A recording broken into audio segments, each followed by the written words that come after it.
再来看南投的消息，南投清境一年一摆分羊节闹热登场。你看这个108只绵羊大军呢，头一摆行上第14号架线，为青青草原到国民宾馆行差不多2公里，这创下羊仔是大街上界远的纪录。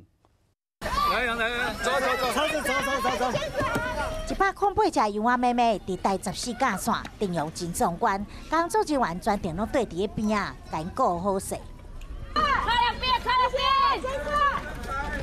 结果伫路口也是有10几只无受控制，跳起咧山坡顶面食草，互工作人员是真紧张。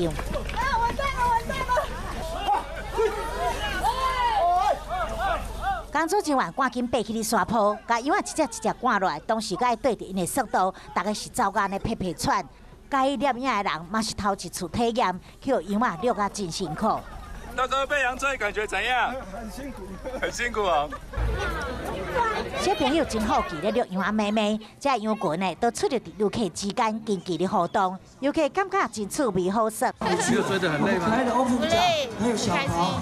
南投清境一档一厝的分羊节，108只羊仔妹妹头一次行就省道第14架线，对草埔行到国民宾馆，嘛创下距离上长的纪录。现场也阁进行40分钟的交通管制，确保这阵羊仔甲这阵人一路平安。